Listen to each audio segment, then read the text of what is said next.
Muy buenas noches, amados hermanos, iglesia querida, les saludo con la preciosa paz del Señor y Salvador Jesucristo. Y bueno, amados hermanos, estamos ya en miércoles y estamos para dar inicio a nuestro estudio de enseñanza. Como recordarán, estamos hablando sobre los grandes hombres de la Biblia y conociendo un poco más de ellos, sacando, hermanos, así lo bueno y aplicable para bendición y edificación de cada uno de nosotros. Hermanos queridos, ha sido unos días un poco complicados, difíciles, pues recordarán a nuestro hermano Ulito Maya, que se conectaba desde Medellín. Él pidió oración hace una semanita y media atrás, que estaba contagiado con el COVID. Se contagiaron toda la familia, pero lamentablemente el día de ayer él partió a la presencia del Señor. Debo decir que fue un dolor muy grande, no solo por el hecho de que saber que él ya no se va a conectar, sino porque nos unía una amistad con él. Es padre de Jair, quien vino hace unos años atrás a dar un discipulado a los jóvenes de la alabanza y que fue de gran bendición. Posteriormente mi hijo Josué fue a pasar con él allá en Medellín y ellos se animaron también a venir acá a Quito, Ecuador, y conocer. Ellos se hospedaron en mi casa. Hay algo que realmente, hermanos queridos, causó mucho dolor, mucha tristeza también, es porque increíblemente el hijito, su hijo Julio también, me había comentado que allá en Medellín hay muchas iglesias y muchos canales por los que él podía conectarse. No así él sentía hacerlo con nosotros. Dice que comentaba con tal ánimo, con tal alegría, todo cuanto se compartía y aprendía de las prédicas que hacíamos acá. Cuento eso, hermanos, porque hay un pedido de oración por la esposita, la viuda, y toda la familia, que Dios les fortalezca y les dé conformidad. Así que, mis amados hermanos, yo les animo que tengan presente en los devocionales que estamos teniendo todas las noches, a las 9 de la noche. Por favor, consideren este pedido y estén orando por ellos, ¿no? Y no dejen de orar por nuestro hermano Miguelito Ceballos, también colaborador en alabanza en la iglesia de Tulcán. Bueno, amados hermanos, vamos a abrir nuestras Biblias en la Primera de Reyes, el primer libro de Reyes, capítulo 19, y vamos a dar lectura, hermanos, desde el versículo 1 hasta el 18. Vamos a hacerlo con mucha reverencia, con mucho respeto. Como siempre he dicho, pues se trata de la palabra de Dios y no puede ser de otra manera que lo hagamos con solemnidad, con respeto máximo, pidiendo siempre la bendición del Padre, del Hijo y la unción de su Santo Espíritu. Quiero que pongan mucha atención los hermanos, por favor, y aquellos que tienen siempre la costumbre de una hojita, un cuadernito, un esferito, para que vayan tomando nota y subrayando partes que así ustedes lo consideren o el Espíritu Santo los dirija a hacerlo. Hermanos, dice así la palabra del Señor. Acab dio a Jezabel la nueva de todo lo que Elías había hecho y de cómo había matado a espada a todos los profetas. Hablamos allí de que son 850, ¿no? 450 de Baal y 400 profetas de Acera. Entonces envió Jezabel a Elías un mensajero diciendo: así me hagan los dioses y aún me añadan si mañana a estas horas yo no he puesto tu persona como la de uno de ellos. Se refiere a los profetas que fueron degollados. Viendo pues el peligro, se levantó y se fue para salvar su vida, y vino a Beerseba, que está en Judá, y dejó allí a su criado. Y él se fue por el desierto un día de camino, y vino y se sentó debajo de un enebro, y deseando morirse dijo: basta ya, oh Jehová, quítame la vida, pues no soy yo mejor que mis padres. Y echándose debajo del enebro se quedó dormido, y he aquí luego un ángel le tocó y le dijo: levántate, come. Entonces él miró, y he aquí a su cabeza una torta cocida sobre las ascuas y una vasija de agua, y comió y bebió y volvió a dormirse. Y volviendo el ángel, dejó Jehová la segunda vez, lo tocó diciendo: levántate y come, porque largo camino te resta. Se levantó pues y comió y bebió, y fortalecido con aquella comida, caminó 40 días y 40 noches hasta Horeb, el monte de Dios.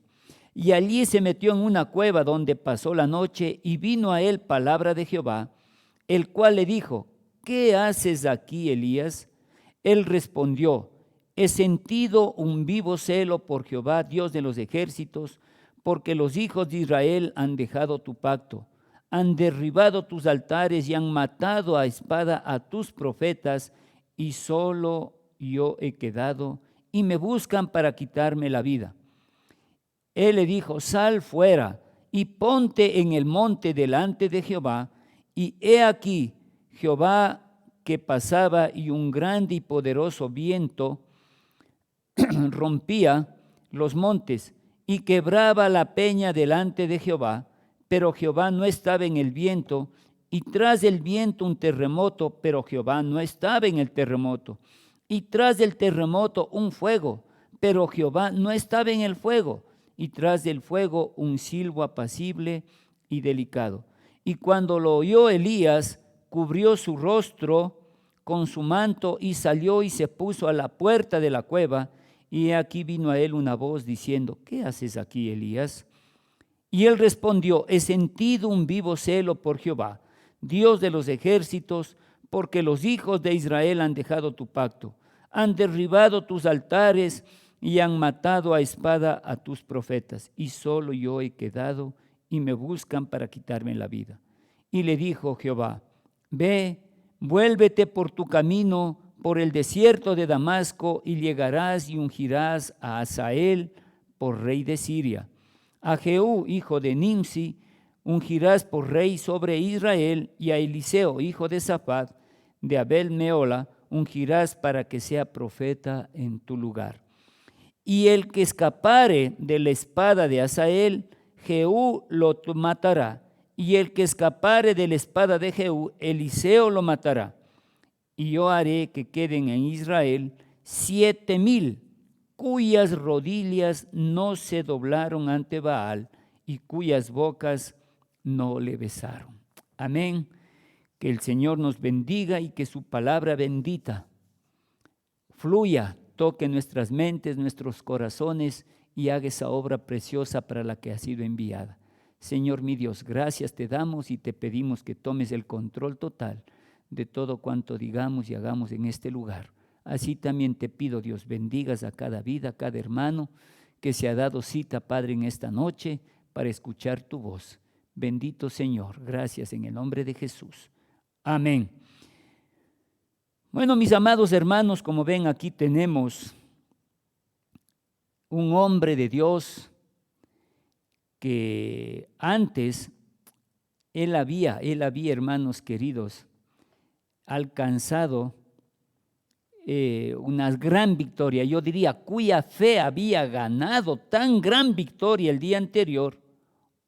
Hoy día vemos que pierde el ánimo ante una amenaza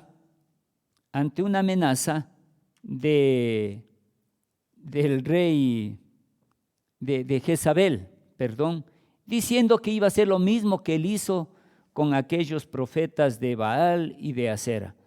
Y en el versículo 18, capítulo 18, se narra aquel acontecimiento desde el versículo 20, cuando ciertamente un poquito antes Elías exhorta al pueblo a que realmente tomen una decisión. Y él les dice: si Jehová es vuestro Dios, pues id en pos de él. Y si Baal, les dice igualmente, van a tener que seguirle, ¿no? Pero ellos decían que no dicen una sola palabra, se quedan en silencio. Y Elías vuelve a decir al pueblo: solo yo he quedado como profeta de Jehová. Más de profetas de Baal hay 450 hombres. Y les pide que les den 2 bueyes para sacrificarlo, y él hace un altar. Y les da la oportunidad que estos profetas comiencen a clamar a su Dios, sea Baal, sea Acera, pero no le escuchaba, y él en cierta medida como que se burlaba, ¿no? Y les decía: a lo mejor está ocupado, está durmiendo, clamad más fuerte para que les escuchen. Y no aconteció absolutamente nada. Ustedes recordarán, y así está en la palabra de Dios, yo les animo que den lectura y comprueben todo cuanto les estamos diciendo. Porque les decía: para ustedes Él es Dios, invoquen, clamen más fuerte, a lo mejor está distraído, no escucha. Pero cuando vino el turno de Elías, dijo ciertamente que escojan también un buey y le preparen, y para que lo pongan en el lugar del sacrificio donde habían preparado. Y dice que descendió ciertamente fuego de Dios y consumió el agua que había sido derramado y todo el sacrificio que había sido preparado. Miren, realmente, después de un acontecimiento así, dice que Acab, el rey de Israel, que no fue un rey nada bueno, fue uno de los peores de los que le habían antecedido, porque como verán aquí, él hizo eliminar los altares, mataron a los profetas y había quedado solo Elías. Entonces manda a un mensajero a Jezabel diciéndole que le cuente todo lo que había acontecido. Y esta mujer, una profetisa de estos ídolos, manda un mensaje diciendo: que Dios me castigue si para mañana a estas horas yo no habré hecho lo mismo que tú hiciste con los profetas de Baal. Él se atemoriza ciertamente y viene el desfallecimiento de Elías, como ustedes ven, y huye. Entonces, hermanos queridos, yo podría decir que este desfallecimiento de Elías contiene un mensaje de aliento para nosotros, porque la manera en cómo Dios le trató en aquel momento toca una nota que nosotros necesitamos escuchar. Hermanos queridos, los tiempos que nosotros vivimos no son nada fáciles, no son nada, por decirlo así, alentadores, pero es que debemos entender, hermanos, que tenemos un Dios vivo, un Dios grande. Y como en alguna ocasión alguien dijo: hermanos, no digas a Dios que tienes un problema muy grande. Di al problema que tienes un Dios grande y maravilloso, hermanos, gloria a Dios. Y eso marca una diferencia total. Yo quiero desarrollar el mensaje de esta noche, esta enseñanza, en 3 partes, hablando sobre el problema, segundo, la provisión, y tercero, la enseñanza práctica para nosotros. Yendo ya al primer punto, nosotros vemos, y podría decir, hermanos, a mi modo de ver y por lo que leía los capítulos anteriores, del 17, leía donde ciertamente él predice una sequía porque no lloverá, ¿no? Y después hay un encuentro con la viuda de Sarepta, hay la bendición de la harina que no escaseó, ni el aceite de la vasija que menguó, en fin, y luego el capítulo 18, que Elías va a ver a Acab, y allí vemos, ¿no es cierto?, donde el tiempo en que Samaria era muy grave el hambre, a partir del versículo 20 que hicimos mención, Elías y los profetas de Baal. Más adelante vemos que en el capítulo 19 Elías ora por lluvia, pero en el 19 Elías huye a Horeb. En fin, vemos un hombre donde realmente conocía el poder de Dios y las manifestaciones que Dios hacía cuando él clamaba, cuando él oraba.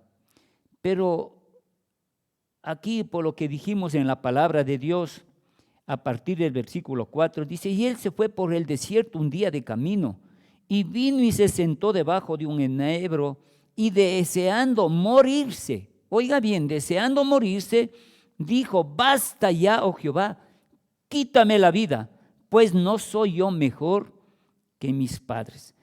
Analizando este versículo, hermanos, yo puedo decir que se combina al mismo tiempo un agotamiento físico, la desilusión o decepción de que el pueblo haya dejado a Dios, hayan levantado altares para Baal, habiendo derribado los que eran para los sacrificios de Jehová nuestro Dios. Yo digo, hermanos, hasta cierto punto como que él sintió una desilusión espiritual por lo que acontecía en el pueblo de Israel, no netamente por lo que él sentía. Y yo diría, como suele decir mi querido pastor Eliezer, es la suma de todo que le viene todo esto. Ahora, hermanos, aquí hay otro punto que yo quiero resaltar y que pido tomen mucha atención, mis amados hermanos, hermanas, amigos que nos visitan y nos siguen por este canal, que Satanás aprovechó esa oportunidad que se le ofreció tan fácilmente. Oiga bien, y es que, hermanos, nosotros no podemos dejar pasar por alto esto. Hay una cita bíblica en la epístola a los Corintios que dice: para que Satanás no gane ventaja alguna sobre vosotros. Un signo de puntuación, y dice: pues no ignoramos sus maquinaciones. Hermanos, antes el apóstol Pablo conocía lo que está escrito en el Evangelio de Juan 10 y el versículo 10, que es el mismo Señor Jesús que dijo: el ladrón no viene sino para hurtar, matar y destruir. Y si él tiene esa misión, parecería poco: hurtar, matar y destruir. Pero es que él aprovecha de esas oportunidades como las que le presentó el profeta Elías, un hombre lleno del Espíritu, un hombre que había visto el poder de Dios, un hombre que un día antes había conseguido una victoria extraordinaria ante 450 profetas de Baal. Hermanos, oiga, era algo terrible, ¿sí? Que ahora él, por un mensaje de Jezabel, él vaya huyendo y caiga hasta cierto punto, hermanos, en un desánimo, cansancio. Yo podría decir, hermanos, no sé si estoy equivocado, pero hasta en una depresión tan grave que le llevó a la desesperación de querer morirse y pedirle a Dios que le quite la vida. Por tanto, hermanos, aquí entramos en un segundo punto después de haber tocado estos aspectos, la provisión. Y vemos que echándose, dice el versículo 5, debajo del enebro, se quedó dormido, y he aquí luego un ángel le tocó y le dijo: levántate, come. Hermanos, vemos que Dios le dejó dormir. Parece que era lo que más necesitaba en ese momento. Y déjeme decirle una experiencia muy particular mía. Dios permitió hace unos, 18, 20 años atrás, que pase por una situación algo parecida, no en cuanto a que el pueblo o familia o algo parecido haya dejado a Dios y haya ido en tras de los Baales o de los ídolos. Pero era una situación, hermanos, que me tocó vivir y yo caí en una depresión. Y lo que yo más anhelaba en esos momentos era morirme. Y yo le decía a ese Dios, lo único que yo quiero es desaparecer. Yo quiero morirme, Señor. Y hubo hasta un punto en el que tal vez mi esposa, mis hijos no conocen, pero yo había cogido, buscaba algo con que colgarme, hermanos, pero bendito Dios no lo permitió. Entonces, en ese trance y en lo que yo vivía, lo que yo más deseaba era dormir. Dormir y no pensar, escapar de la problemática que yo vivía, que yo sentía.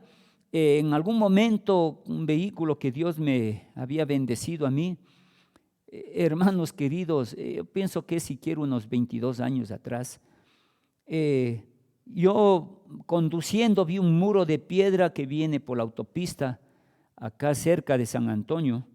Yo sentí el deseo de estrellarme contra ese muro y decía, aquí se acaba todo. Pero como les digo, hermanos, luego sentía solo el deseo de llegar a mi casa, tomarme algo y dormir. Y de hecho me habían recetado algún antidepresivo, pero que gracias a Dios mi pastor, cuando le pedía consejo y que me ministrara, que oren, yo me sentía desesperado, no me hallaba en sí. Él me dijo que esa era una trampa del diablo y que botara toda esa medicina en el baño, alar el agua y que confíe en Dios, que era lo único que podía hacer. Digo y cuento esto, amados hermanos, porque aquí Dios vemos que como una parte de la provisión para hacerle salir del estado en el que se encontraba, le permitió dormir y que duerma y descanse. Y después vemos que le despierta, como dice la palabra de Dios, y le alimentó. Luego envía un ángel que le ministrara en su necesidad, gloria a Dios. Dios le permitió que expresara también su dolor sin concederle lo que él pensaba que necesitaba. Digo esto porque le dice en el versículo 4, deseando morirse, le dice a Dios, basta ya, oh Jehová, quítame la vida. Era otro de los deseos que él tenía.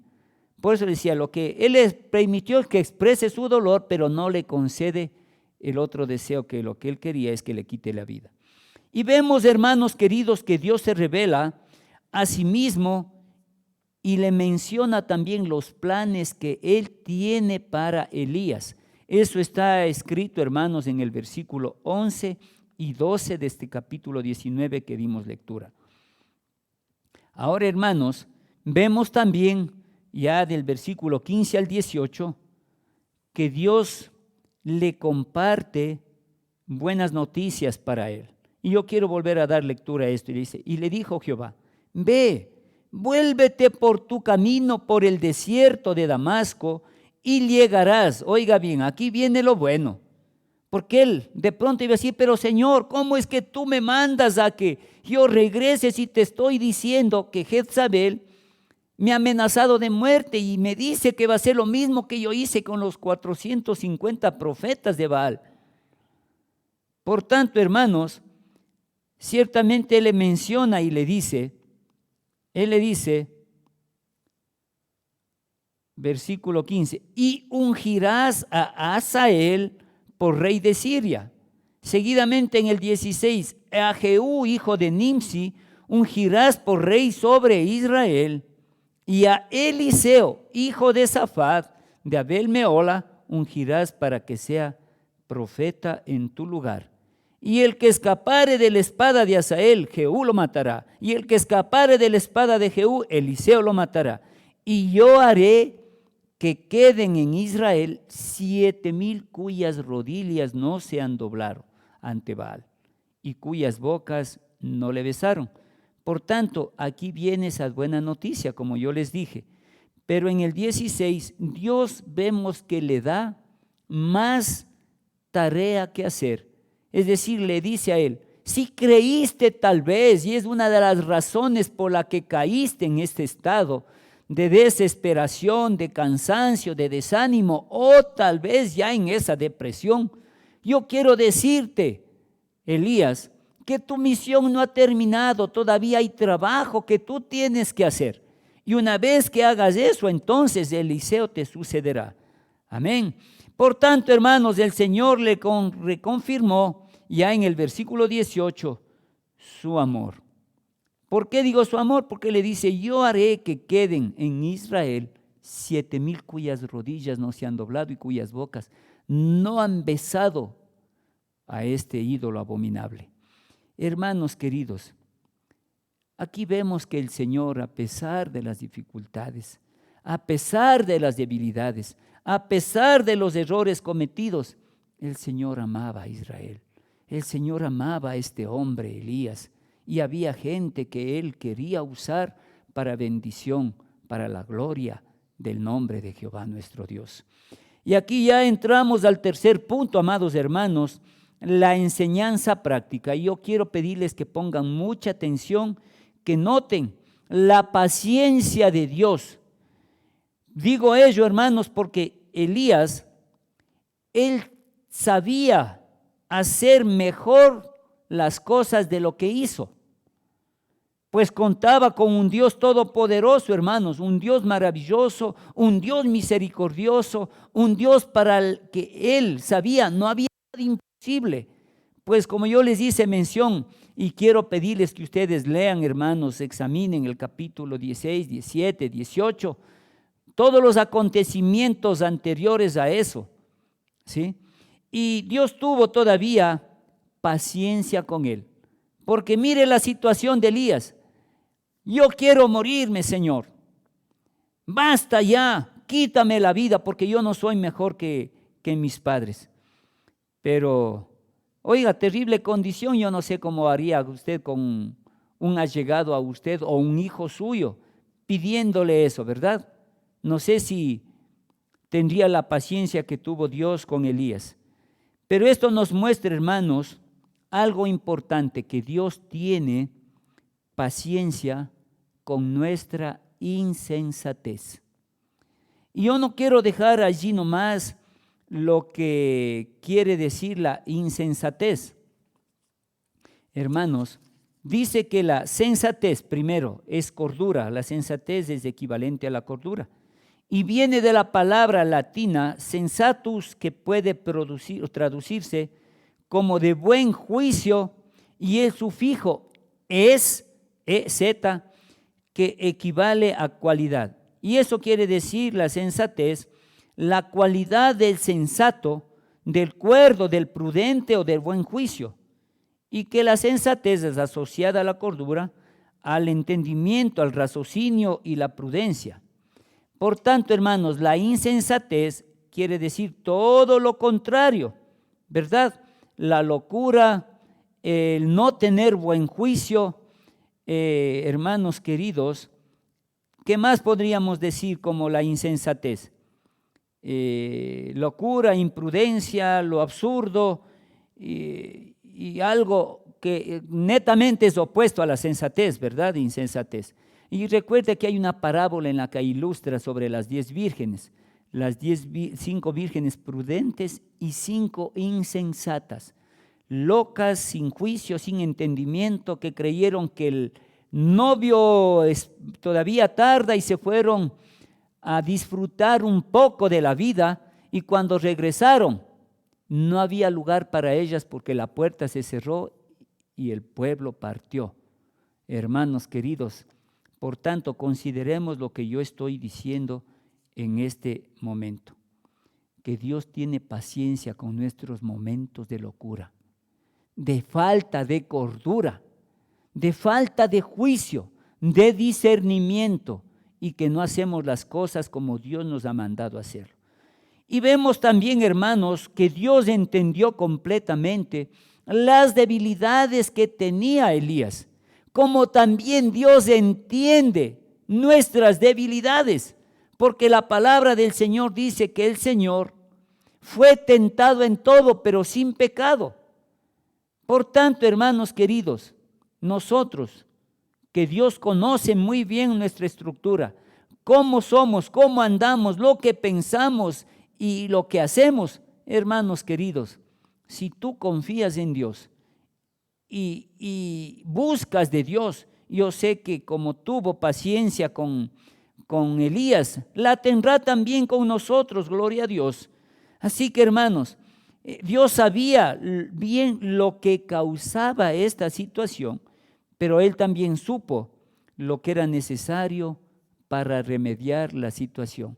Y claro, hermanos queridos, no sé, pero considere la situación que estaba viviendo Elías. Un hombre que había orado por lluvia, un hombre que había hecho un favor para la viuda de Sarepta, que estaba esperando morirse, comer lo poco que le quedaba, la poca harina y con el poquito aceite cocerse unas tortillas allí y comer para dejarse morir como ella había manifestado a Elías. Él le dice que primero le dé a él y que luego verá lo que va a hacer Dios y que se provea de las tinas para el aceite como recipientes para la harina, y ve que eso se multiplicó tremendamente.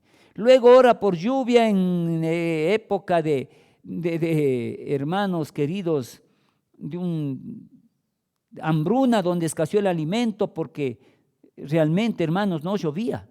Era algo terrible, una condición espantosa e increíble.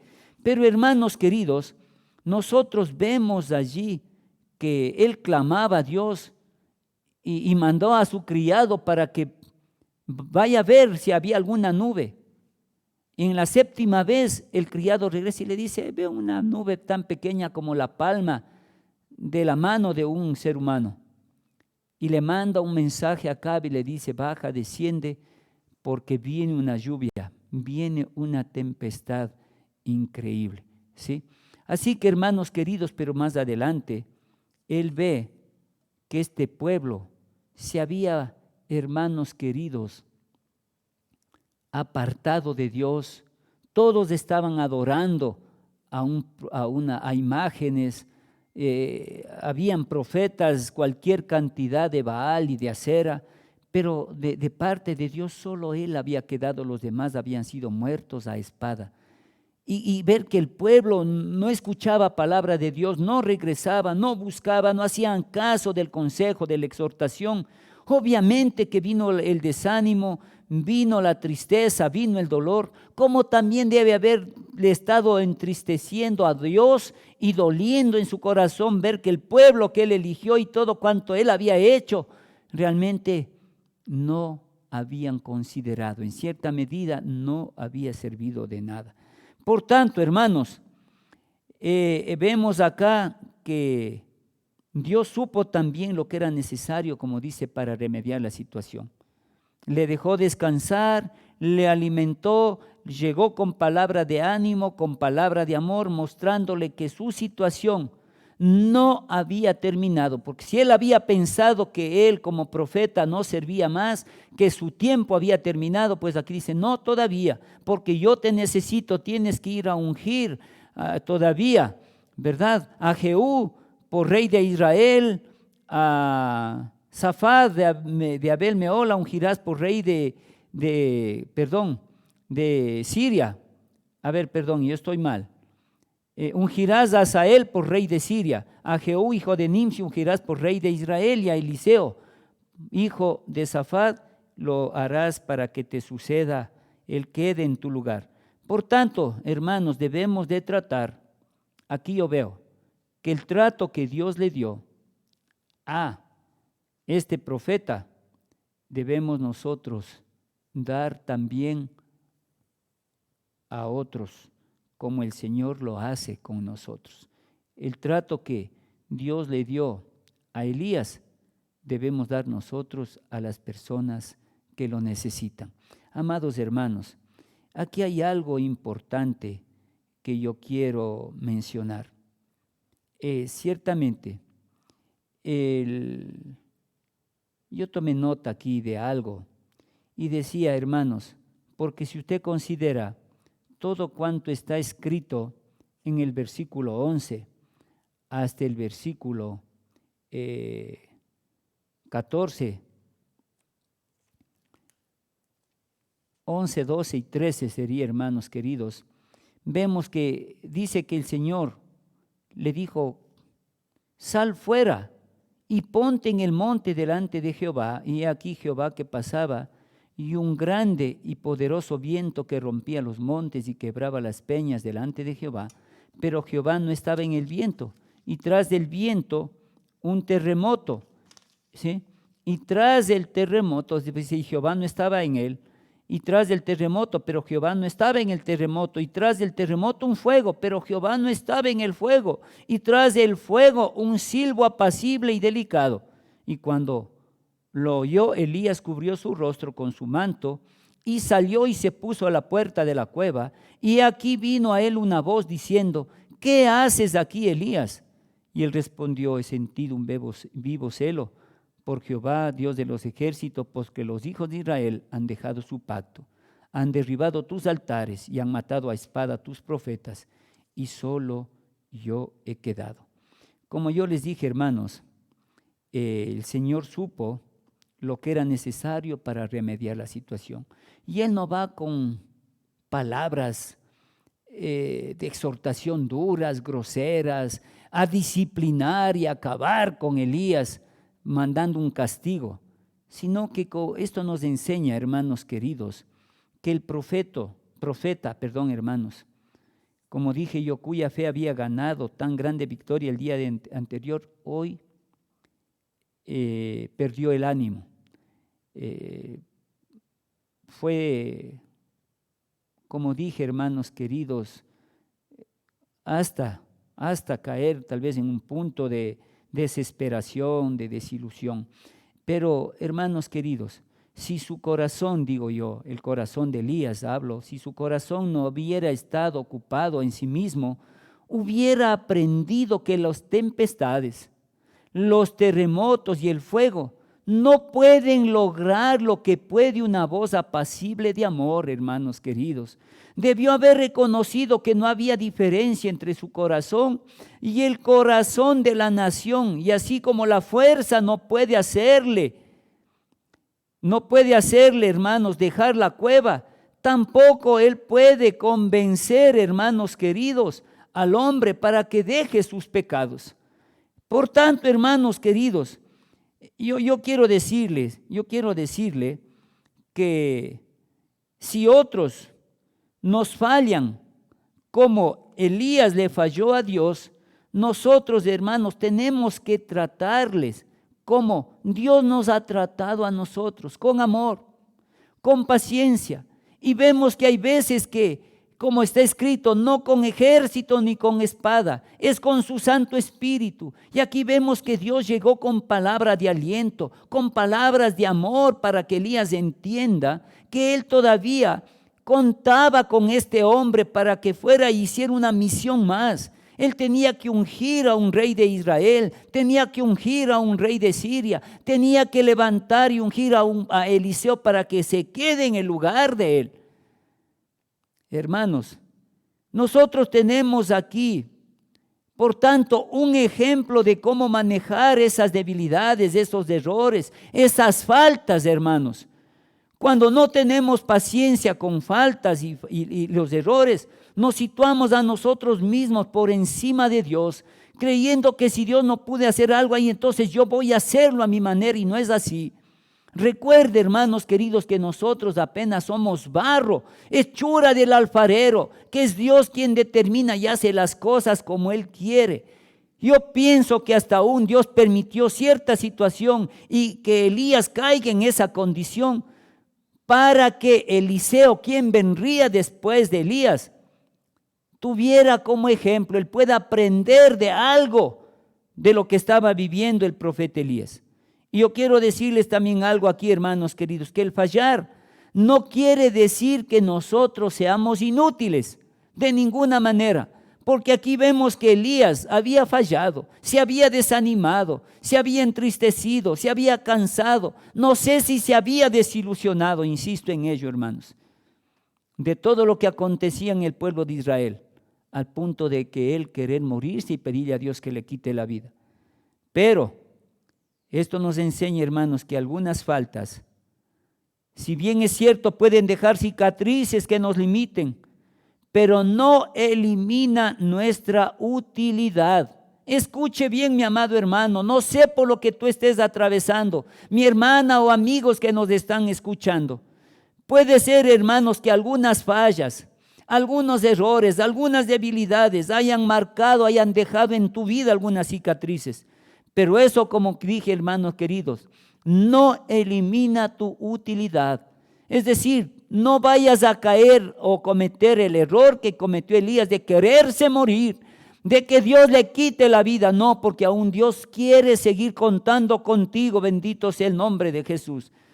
Por tanto, hermanos queridos, deja de enfocarte en el pasado y nunca abandonemos en medio de malas circunstancias.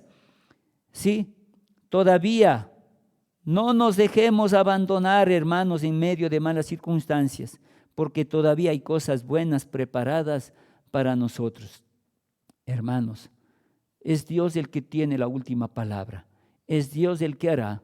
Y recuerden que hay veces, hermanos, que Dios permite que pasemos por la prueba para ver cuánto confiamos en Él, cuánto dependemos de Él, cuánto esperamos en Él, amados hermanos. No queramos hacer las cosas a nuestra manera, a nuestro modo, ni tratemos, o de esa manera tratemos de situarnos sobre Dios, porque Dios es Dios, hermanos queridos, y Él hará como Él tiene pensado y planificado en nuestras vidas.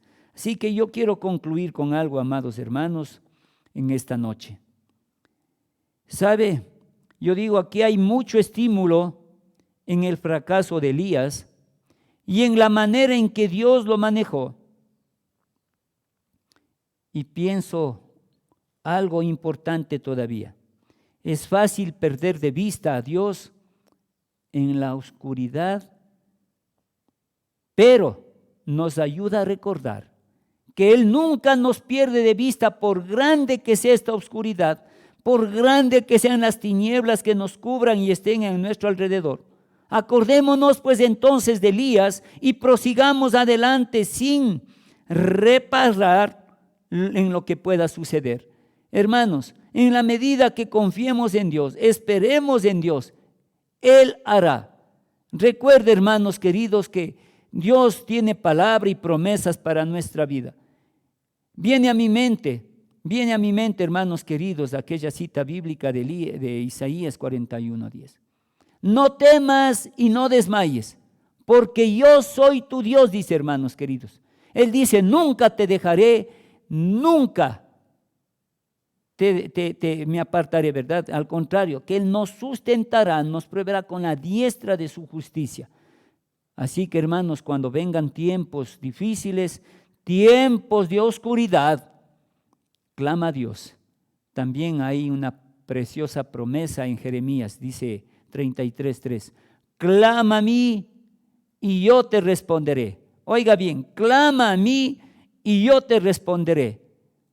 Y te mostraré cosas grandes y ocultas que tú no conoces. Como dije en algún momento, en la medida, hermanos queridos, que nosotros nos acordemos de Elías, pero sobre todo tengamos presente a Dios, prosigamos adelante sin reparar lo que suceda, porque Dios, como nuestro Padre, siempre tiene algo que enseñarnos a nosotros que somos sus hijos, y dice cosas grandes y ocultas que tú no conoces. Así que, amados hermanos, que el Señor nos bendiga, que el Señor les bendiga poderosamente. Vamos a seguir adelante. Si fallaste, si erraste, hermanos, no pienses que tu vida ha terminado. Yo que pienso que Dios tiene planes de bien para todos nosotros, como está escrito. Mis caminos no son tus caminos, ni mis pensamientos vuestros pensamientos. Él tiene pensamientos de bien para todos nosotros, amados hermanos. Que el Señor nos bendiga poderosamente. Vamos a orar y despedirnos con la bendición apostólica. Señor mi Dios, Padre Todopoderoso, Dios de la gloria, tú conoces bien nuestro caminar. No hay nada que pueda esconderse, no hay nada que podamos ocultar, no hay nada en lo que podamos mentir, Señor, y seguir fallando. Padre de la gloria, al contrario, Queremos reconocer nuestras debilidades, nuestros errores, nuestras faltas y seguir adelante confiando y esperando en ti, Señor. Te rogamos que nos fortalezcas y nos ayudes, Padre Santo. No es para caer, Señor, en el desánimo, en la desilusión. No es, Señor, mi Dios, para permitir que la depresión venga a nuestras vidas y querer morirnos en ello, Señor. Al contrario, es la oportunidad de clamarte a ti, de buscarte y hacerlo de todo corazón, sabiendo, Padre Santo, que si tú nos llamaste es porque tienes un propósito especial con nuestras vidas. Ayúdanos, Señor, a discernir, ayúdanos a entender, ayúdanos a ver, Señor, y podamos cumplir con todo cuanto tú nos encomendaste. Sé que podemos hacerlo, Señor, con tu presencia en nuestras vidas, con la ayuda de tu Santo Espíritu, Padre Santo.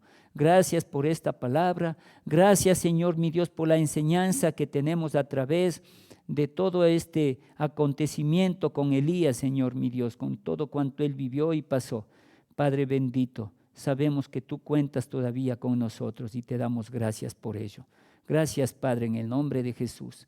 La gracia de nuestro Señor Jesucristo, el amor de Dios nuestro Padre, la comunión y consolación de su Santo Espíritu sea con toda la iglesia y siempre, y decimos con gozo, amén. El Señor les bendiga grandemente y Dios mediante, hermanos, el día domingo estamos con culto de alabanza y adoración. Y Dios les bendiga grandemente, hermanos.